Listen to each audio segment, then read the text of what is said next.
12 de septiembre del 2021 y para mí es una gran bendición poder compartir con ustedes la reflexión de este domingo. Con los textos que vamos a trabajar es Isaías 50 del 4 al 9, el Salmo 116 del 1 al 8, Santiago 3 del 1 al 12 y el Evangelio según San Marcos 8, 27 al 38. Siempre invitándoles a que hagan estas lecturas ustedes, por favor, para que puedan y podamos comparar estas lecturas y hacer la reflexión juntas y juntos. La lectura del Evangelio para este domingo presenta un relato de una conversación mantenida entre Jesús y sus discípulos y discípulas. Estos van de camino en camino a aldeas, van haciendo camino al andar, pero están en la región de Cesarea de Filipo, ciudad romana al norte del lago de Galilea. Los discípulos, sino ahora con la multitud. El diálogo gira alrededor de la respuesta a la pregunta de Jesús sobre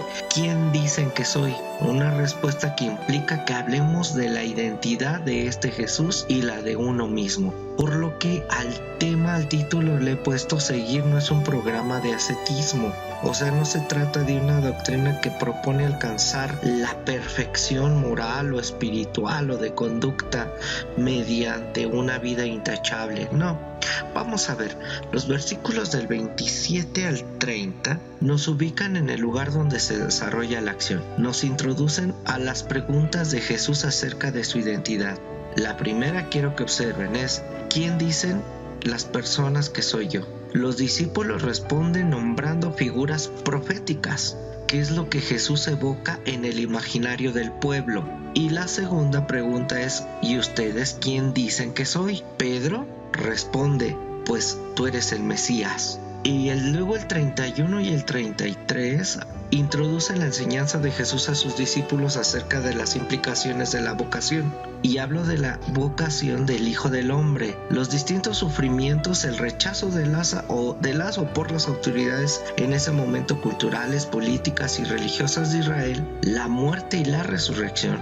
Esta designación es introducida en un paralelo al título de Cristo, de Mesías, que Jesús nunca usa para sí mismo en este Evangelio de Marcos. En realidad, Hijo de Hombre es la única manera en que Jesús se autoidentifica en el Evangelio de Marcos. Es importante subrayar aquí el hecho de que Jesús se refería a Pedro como Satanás. En realidad, toda la intención de querer cambiar. Recuerden que Satanás no es un ente igual en el imaginario que tenga unos cuernos, una cola, no.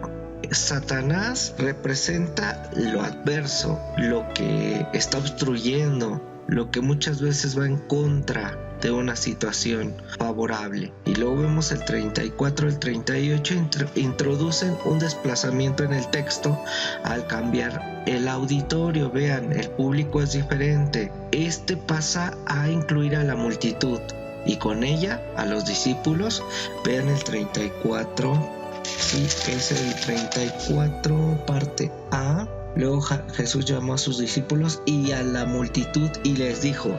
El giro del diálogo de la narrativa parece indicar que con el respecto a lo que Jesús va a decir, los discípulos se encuentran en la misma situación que el resto y en vista de las dificultades que existe para comprender esta confesión mesiánica. ¿De quién dicen que soy?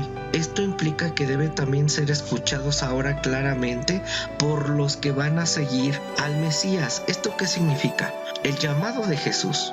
Si alguno quiere venir en pos de mí, esta frase que es muy fuerte pero muy cotidiano, está dirigida a todas las personas, a todo el público ahí, incluido aquellos que están en ese momento que parecen ser los seguidores, o sea, aquellos que van caminando con Jesús y piensan que están seguros con él, pues hace la invitación general, no hace exclusión de personas y invita a toda la comunidad, así lo dice. Aquí lo que el seguimiento se está viendo es la relación directa con la vocación de este Jesús como el Mesías, o sea, esto es el Cristo.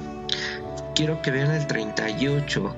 Al estar mencionando porque han visto que algunos expulsan demonios en su nombre y Jesús les responde: no se los prohíban, porque nadie que tenga un milagro o que haga un milagro en mi nombre podrá luego hablar mal de mí. Híjole, esto está bien interesante. ¿Qué nos enseña este texto? Primero, que refleja de manera contrapuesta con el 30, que es con lo que iniciábamos en este relato. La prohibición de hablar sobre la identificación de Jesús como el Cristo, cuando no estaban claras aún las implicaciones de tal identidad, cuando ya no hay duda sobre sus implicaciones. El que se avergüence de mí y de mis palabras, también el Hijo del Hombre se avergonzará de él cuando venga. Aquella confesión de la cual no puede hablar cuando aún no la entendían, deberá llevarlos a un nuevo seguimiento de confesión, esto es, de entenderse que Él era el Cristo en la vida cotidiana. Esto lo vemos en la primera sección del relato. La prohibición de hablar sobre la identificación de Jesús como el Cristo a sus seguidores cuando no estaban claras aún las implicaciones de tal identidad. Parece revestirse al final este relato cuando ya no hay duda sobre qué es lo que implica ser el Cristo. Vamos a pensar un poquito en esto. Hay aspectos en los que el relato nos permite asomarnos y que inspirarnos en esta reflexión. A ver, veamos. Aunque Pedro, los discípulos identifiquen a Jesús como el Cristo, esto no necesariamente significa que tengan claro lo que creen y lo que hay que seguir. Existían en Israel diferentes expectativas del Mesías, es decir, que las ideas y las esperanzas acerca de las características del Cristo variaban. Así es de que no es claro en el relato cuáles eran las expectativas de Pedro, pero su reacción nos permite ver que no incluía lo que Jesús mostraba, y había cosas que les gustaba a sus discípulos. En realidad Jesús les comunicó que su mira era humana, que realmente su propósito era demasiado humano. Cualquier relato previo que los seguidores o la persona en general podemos tener acerca del Cristo no puede definirse de antemano sin habernos confrontado con la vida. Y hablo de la vida vivida por Jesús, o sea, hablo de sufrimientos, rechazos, muerte de cruz, todo lo que la vida acarrea. Por eso que cuando Jesús dice que Él vino a salvar y a rescatar, esto es de que no solamente un concepto ascético de interiorizar y perfeccionar la vida, no. Se trata de enfrentar la vida con la mayor salud posible. Esto es la vida plena y abundante. Es que tengamos salud emocional, salud física, salud en todas las áreas. Y la otra cosa que podemos ver en el texto, los seguidores de Jesús han sido informados sobre qué es ser el Cristo. Esto implica para Jesús dar a conocer las implicaciones del seguimiento del Cristo, tanto a sus seguidores como a la multitud. Así es de que podemos ver que no hay un seguimiento que nos aproximemos a un verdadero seguimiento previo al encuentro con Jesús crucificado. Lo que queremos saber hasta entonces es solo un reflejo de nuestras expectativas. O sea, esto me gusta, tengo una expectativa y por lo consiguiente me gustaría que el cristianismo fuera de esta manera. Pero aquí el seguimiento conlleva directamente una relación con el ser de Cristo. Esto es, negarse a sí mismo no es un programa de perfección o de espiritualismo en la vida, de aislarnos en un gueto o en un monasterio para el crecimiento personal de la humanidad, o desarrollar la humildad y tomar la cruz. No es una resignación cotidiana ante nuestras dolencias humanas y también ante nuestros placeres. Ambas cosas en realidad son consecuencias de seguir a Cristo en la vida y en la muerte. Tiene que ver con rehusarse a salvarse por causa del Evangelio de Cristo. Así es de que vemos aquí una paradoja. Solo quien no se salve puede ser salvado en el seguimiento de Cristo, que es tal porque renunció a salvarse. Voy a adaptar el poema de Mario Benedetti, y esto podría implicarse al llamado de Jesús en esta línea: si tú te salvas, entonces no te quedas conmigo. Algunas preguntas que nos pueden guiar al elaborar el sermón puede ser: o esta reflexión pueden ser: ¿dónde ponemos la mira? Cuando confesamos a Jesús, ¿hasta dónde nuestras expectativas nos traicionan con nuestras confesiones?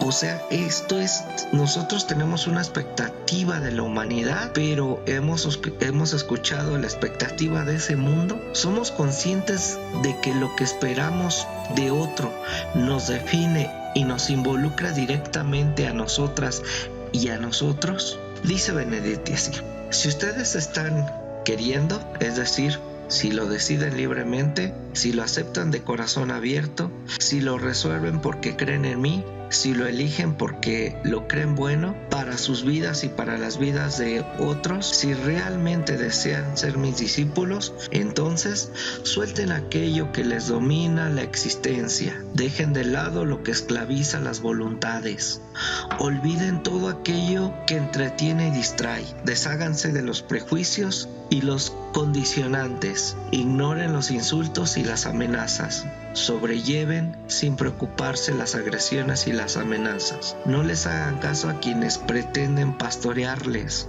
y que no son sino engañadores y engañadoras. Si de verdad están queriendo andar por los rumbos del Evangelio, no hablen con satanases. Pretenden saber más que Dios, pero con confianza en los planes de la divinidad, porque siempre hay un tercer día que derrota toda forma de muerte y de cruz, dejando en completo ridículo a quienes hacen del odio una bandera y de violencia un valor. Estén dispuestos y dispuestas a morir por las causas nobles, por las causas correctas, por las justicias que nos debemos, por los mundos nuevos que se nos niegan. Si lo están queriendo en serio, hablen con palabras que apasionen y vivan con gestos que entusiasmen y que señalen salvaciones posibles en medio de tanta muerte y de tanto sufrimiento. Jamás se avergüencen de mí y jamás tendrán vergüenza de ustedes. Así es de que la invitación